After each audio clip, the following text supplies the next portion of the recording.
Hi hello friends అందరికీ నమస్కారం. ఈరోజు ఈ వీడియోలో మన తెలంగాణ రాష్ట్ర వ్యాప్తంగా ఉన్న మహిళలందరికీ ఒక ఊహించని శుభవార్త గురించి చెప్పబోతున్నాను. మహాలక్ష్మి 2500 రూపాయల పథకానికి సంబంధించి ఈ జనవరి నెలలో ఈ తేదీన విడుదల చేయబోతున్నారు. సో డబ్బులు ఎప్పుడు విడుదల చేస్తారు, డబ్బులు పొందడానికి అర్హతలేంటి, సో దానికి సంబంధించిన పూర్తి ఇన్ఫర్మేషన్ ఈ వీడియోలో తెలుసుకుందాం. వీడియోని ఎక్కడ కూడా స్కిప్ చేయకండి ఫ్రెండ్స్, అండ్ వర్డ్ చూడండి. వీడియో స్టార్ట్ చేసే ముందు మీకు ఒక small request friends. TG government నుంచి మహాలక్ష్మి పథకానికి సంబంధించి మరియు ఇతర పథకాలకు సంబంధించి ఏ చిన్న అప్డేట్ వచ్చినా మీరు మిస్ కాకుండా ఉండాలంటే వెంటనే మన ఛానల్ని సబ్స్క్రైబ్ చేసుకోండి. అండ్ సబ్స్క్రైబ్ చేసుకున్న వాళ్ళందరూ కూడా సబ్స్క్రైబ్ బటన్ పక్కన ఉన్న గంట సింబల్లో ఆల్ అని పెట్టుకోవడం మర్చిపోకండి ఫ్రెండ్స్. ఇలా పెట్టుకోవడం వల్ల నేను పెట్టే ప్రతి ఒక్క వీడియో మీరు నోటిఫికేషన్ రూపంలో పొందగలరు. అండ్ వీడియో మీద నచ్చితే లైక్ చేయండి ఫ్రెండ్స్. సో ఏమాత్రం లేట్ చేయకుండా వీడియోకి వెళ్ళిపోద్దాం.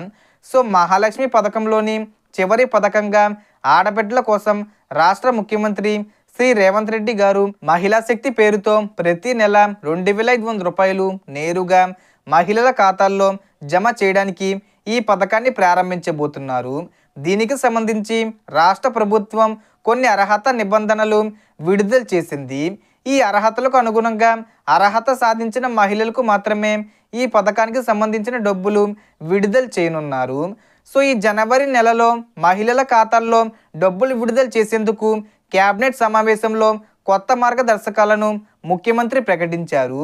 ఈ పథకం కింద తెలంగాణ రాష్ట్రంలో శాశ్వత నివాసి కలిగి 18 నుంచి 60 సంవత్సరాల వయసు మధ్యలో ఉన్న మహిళలు అర్హులు.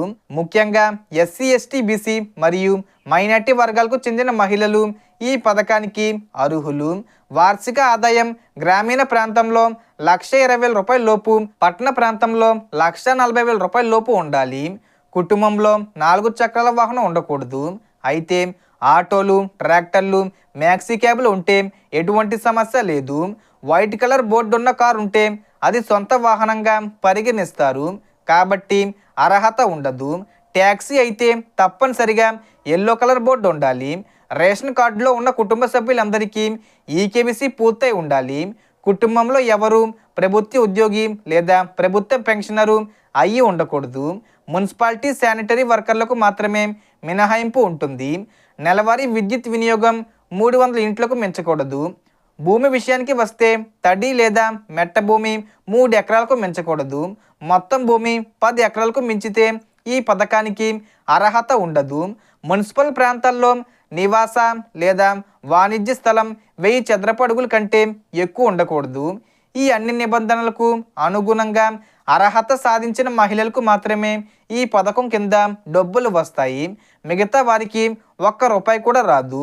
సో ఈ పథకాన్ని ఈ జనవరి 30 తేదీ వచ్చేలోపు ప్రారంభిస్తారు. సో మనకు ఈ పథకం సంవత్సరానికి ఒకసారి కాదు, ప్రతి నెల అమలు చేయడానికి 2026 సంవత్సరానికి బడ్జెట్ కేటాయించనున్నారు.